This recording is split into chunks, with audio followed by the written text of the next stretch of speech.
viejos caminos. La gallina y la noche pasada al aire libre nos sentaron como una medicina. Después de un buen sueño, que nos dejó como nuevos a pesar de haber dormido sobre la tierra desnuda, nos despertamos con una salud y un humor inmejorables. Estábamos contentos porque hacía sol, porque nos sentíamos libres, por el buen olor que exhalaba la tierra, y también un poco porque a 2 kilómetros había gente que no era mala, sino inteligente y dispuesta a la risa. Si bien es verdad que nos habían disparado, después nos habían acogido bien y hasta nos habían vendido un pollo.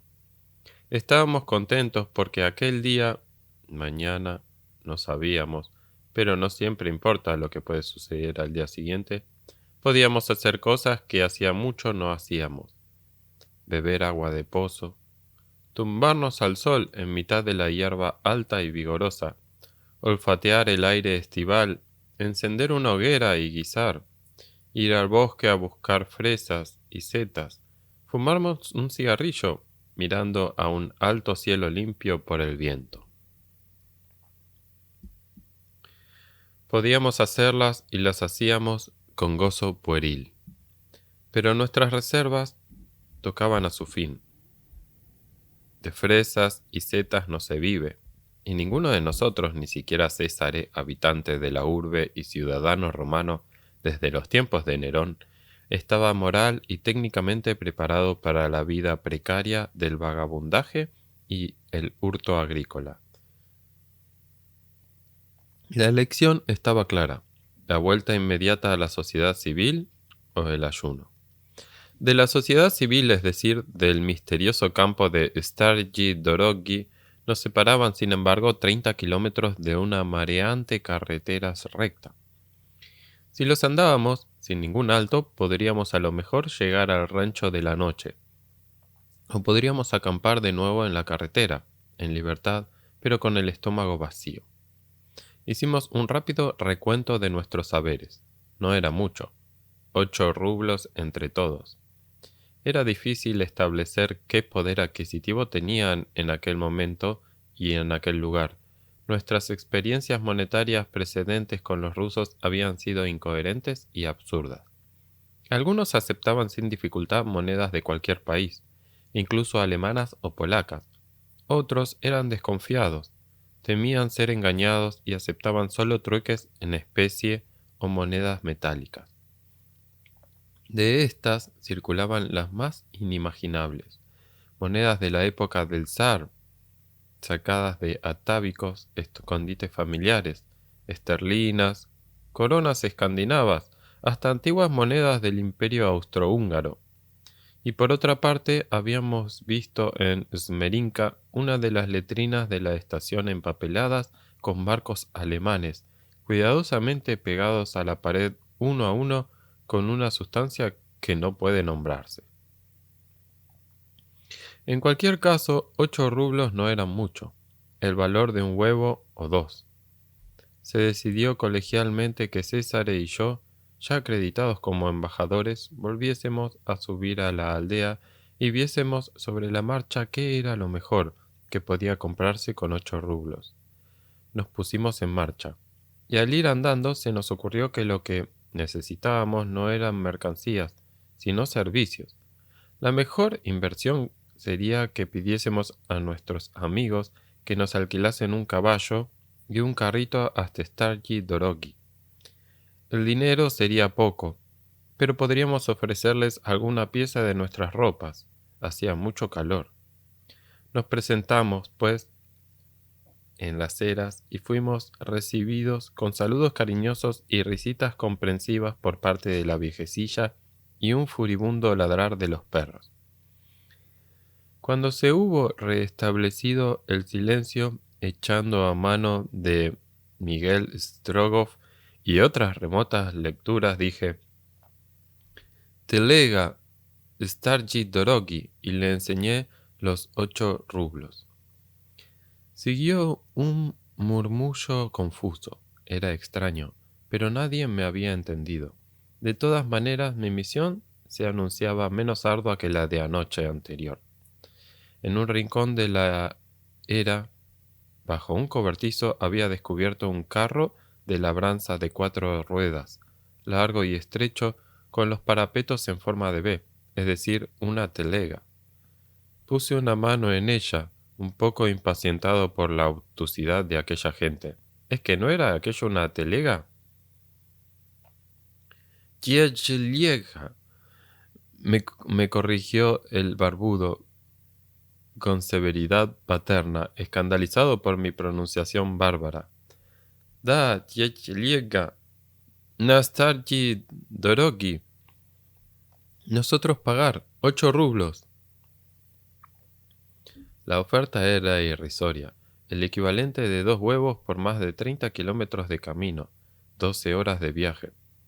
Pero el barbudo se metió los rublos en el bolsillo, desapareció en la cuadra, volvió con un mulo, lo enganchó a los varales, nos hizo señas de que subiésemos, cargó unos cuantos sacos sin decir palabra y salimos hacia la carretera principal. César fue a llamar a los demás, ante quienes no desaprovechamos la ocasión de darnos importancia. Íbamos a hacer un viaje comodísimo en telega, incluso en tiecheliega, y una entrada triunfal en Starji Dorogi, por 8 rublos, para que viesen lo que valía saber idiomas y tener habilidad diplomática. En realidad, luego nos dimos cuenta, y también se la dieron nuestros amigos, de que los 8 rublos habían sido prácticamente malgastados. El barbudo tenía que ir, en cualquier caso, a Starji Dorogi, para no sé qué asuntos suyos, y puede que nos hubiera llevado gratis. Nos pusimos en marcha hacia el mediodía, tendidos sobre los nada blandos sacos del barbudo, aunque era mucho menos que ir andando. Podíamos, entre otras cosas, disfrutar a nuestro gusto del paisaje. Este era para nosotros insólito y estupendo. La llanura que el día anterior nos había oprimido con su vacío solemne había dejado de ser totalmente llana.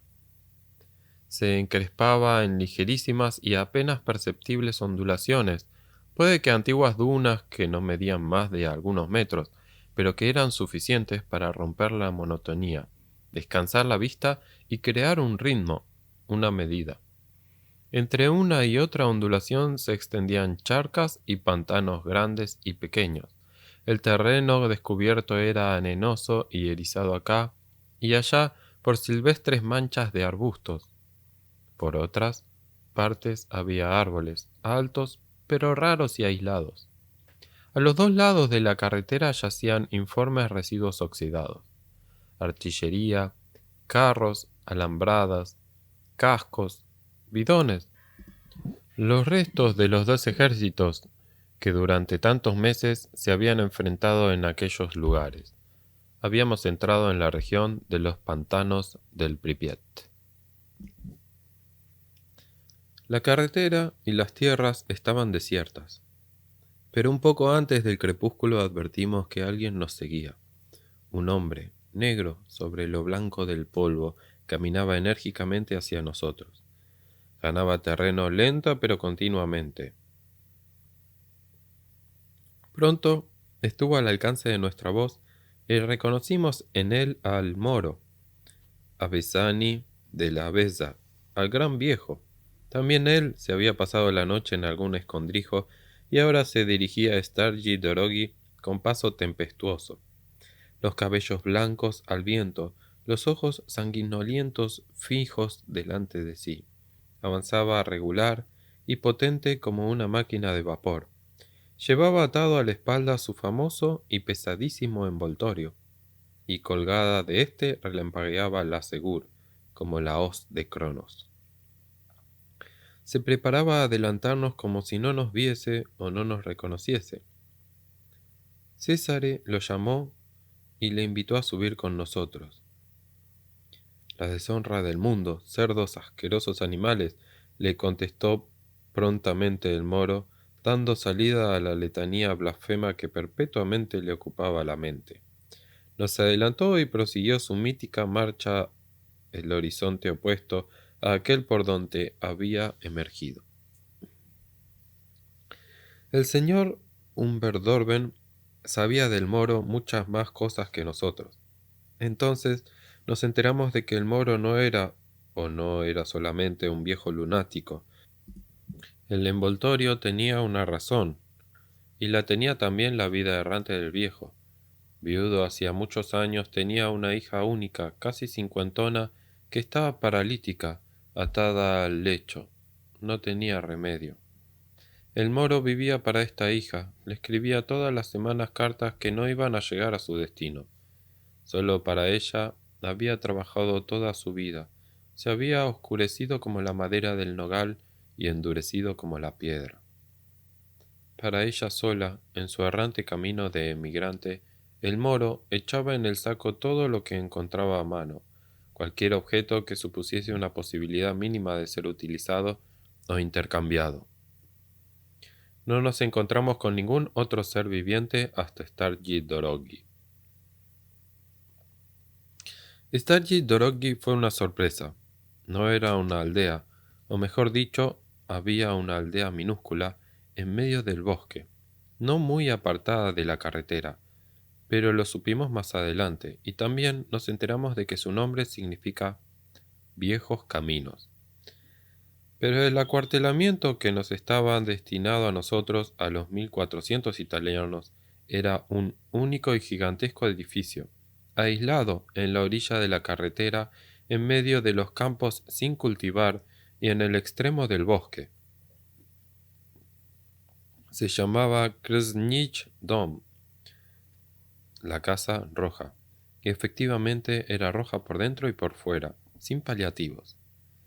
Una construcción verdaderamente singular, crecida sin ningún orden en todas las direcciones, como los materiales de una explosión volcánica.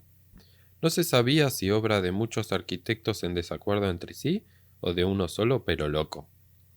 El núcleo más antiguo, ya superado y sofocado por las alas y los cuerpos construidos confusamente más tarde, estaba formado por un bloque de 3 plantas, subdivididas en pequeñas habitaciones probablemente destinadas en otro tiempo a oficinas militares o administrativas. Pero alrededor de él había de todo: una sala de conferencias o reuniones, una serie de aulas de clase, cocinas, lavabos, un teatro con 1000 asientos por lo menos, una enfermería, un gimnasio. Junto a la puerta principal, un ropero con perchas misteriosas que interpretamos como un armario para guardar los esquíes. Pero aquí, igual que en Slutsk, nada o casi nada había quedado del inmobiliario de las instalaciones. No solo faltaba el agua, sino que se habían llevado hasta las tuberías, las hornillas de las cocinas, los asientos del teatro, los bancos de las aulas, el pasamanos de la escalera. En la Casa Roja las escaleras eran un elemento obsesivo, eran abundantes en aquel edificio desmesurado. Escaleras enfáticas y prolijas que llevaban a absurdos roperos llenos de polvo y de materiales de desecho. Otras estrechas e irregulares, interrumpidas por una columna plantada allí, de cualquier manera, para apuntalar un techo que se veía abajo. Trozos de escaleras retorcidas, partidas en 2 tramos paralelos, anómalas, que unían entre sí planos desviados de cueros adyacentes. Memorable sobre todo una gran escalera ciclópida, con escalones de 3 metros de anchura, subía hasta 15 metros de altura desde el patio invadido por la hierba y no llevaba a ninguna parte. Alrededor de la Casa Roja no había ninguna valla, ni siquiera simbólica como en Katowice. No había ni siquiera un servicio de vigilancia propiamente dicho. Ante la puerta estaba frecuentemente un soldado ruso, la mayoría de las veces jovencísimo, pero no tenía ninguna consigna, por lo que se refiere a los italianos. Su deber era solo impedir que los rusos viniesen por las noches a molestar a las mujeres italianas en sus dormitorios. Los rusos, los oficiales y los soldados vivían en una barraca de madera no muy lejana. Había otros que pasaban por la carretera, que se paraban a descansar, pero raramente se ocupaban de nosotros. Quienes se ocupaban de nosotros eran un grupito de oficiales italianos, ex prisioneros de guerra, más bien altaneros y poco agradables. Eran muy conscientes de su condición de militares, ostentaban desprecio e indiferencia en sus relaciones con nosotros los civiles, y lo que no dejó de asombrarnos, mantenían relaciones óptimas con los soviéticos de su misma categoría del barracón de al lado.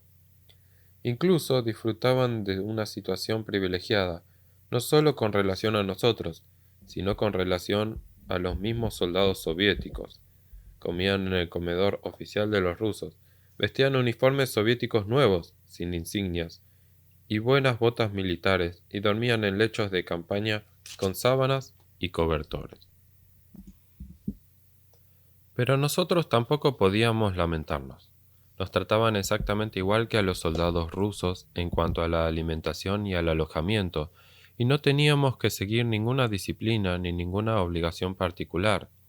Los italianos que trabajaban eran pocos, los que se habían ofrecido espontáneamente para el servicio de cocina, de los retretes y del grupo electrónico. Además de Leonardo como médico y yo como enfermero, pero con el buen tiempo los enfermeros eran ya muy pocos y nuestro trabajo era una sinecura. Quien quisiera podía irse, algunos lo hicieron, unos por puro aburrimiento y espíritu de aventura, otros con la intención de pasar las fronteras y volver a Italia, pero todos volvieron después de unas semanas o meses de vagabundaje, porque, aunque el campo no estuviese vigilado ni cercado, sí lo estaban, y mucho, las lejanas fronteras.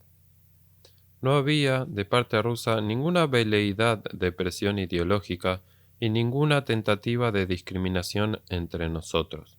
Nuestra comunidad era demasiado complicada. Ex militares del Armir, ex partisanos, ex Häftlinge de Auschwitz, ex trabajadores de la TOD, ex presos comunes y prostitutas de San Vítore.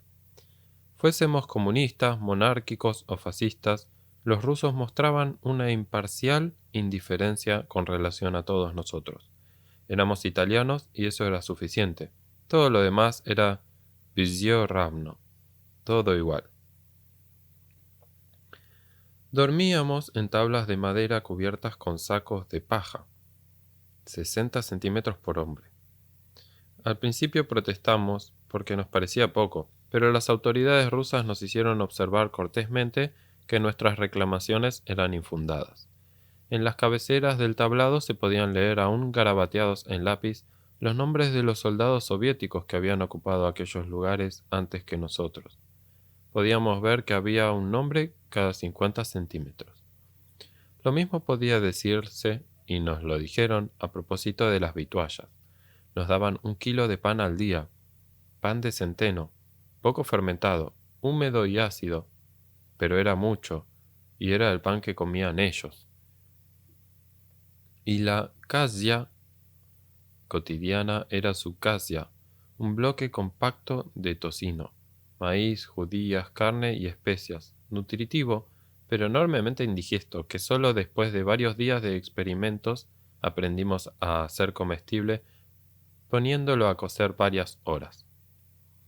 Luego, unas 3 o 4 veces a la semana nos repartían pescado, riba.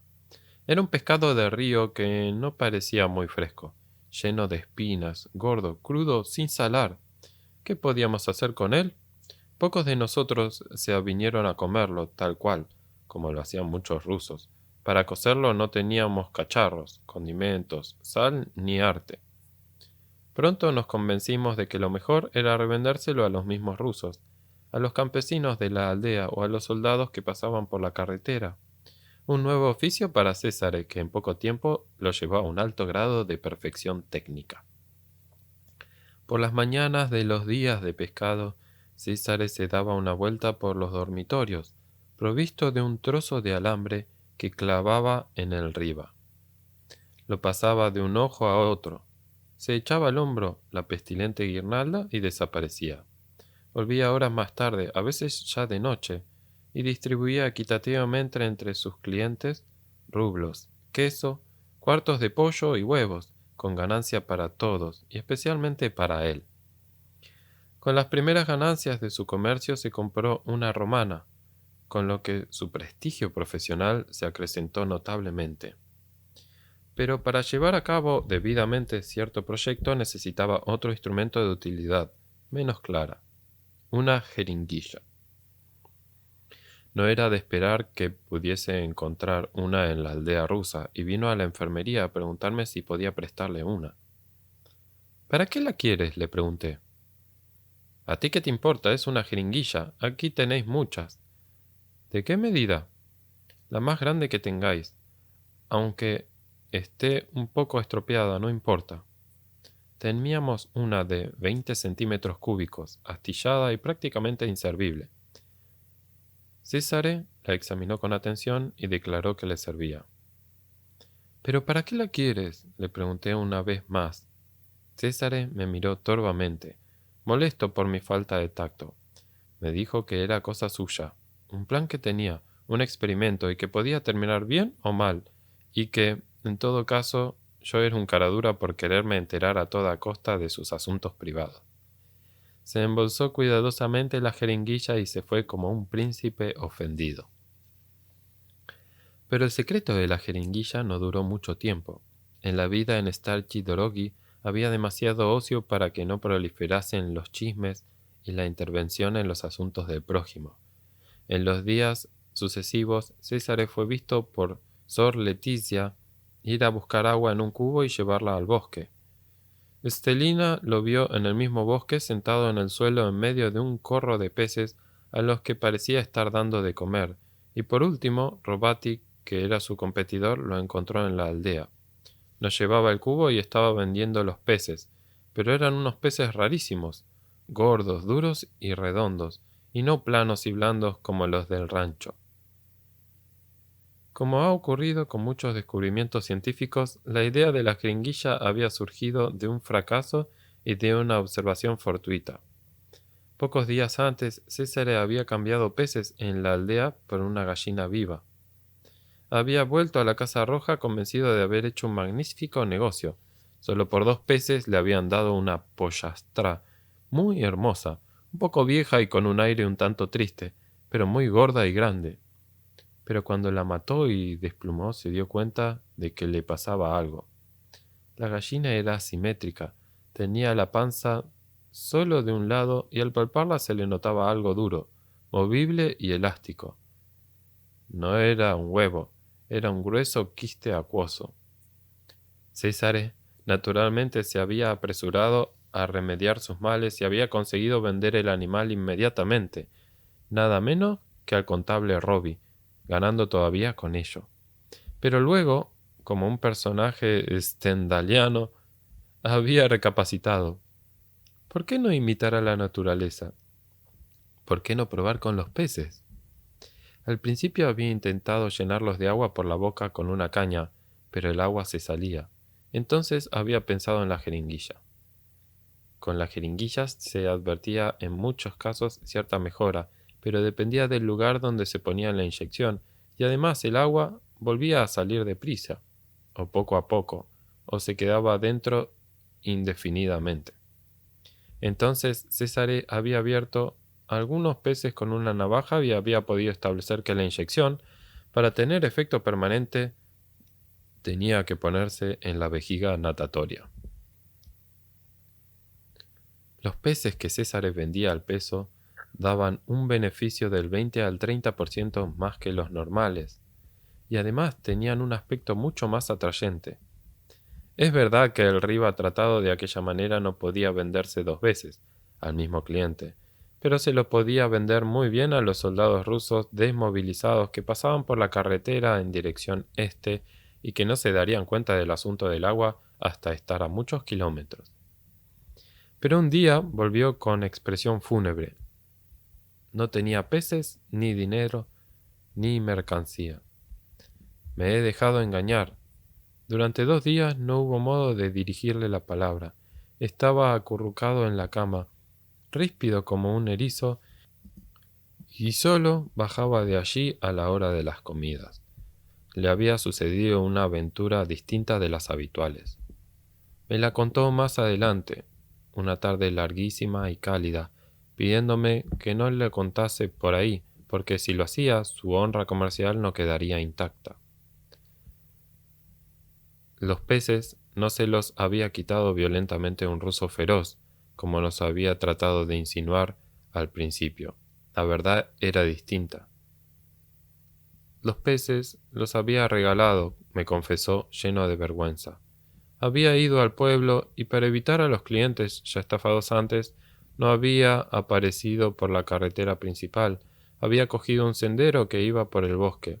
Después de una centena de metros había visto una casita aislada, o, mejor dicho, una barraca de ladrillos apilados y hojalata.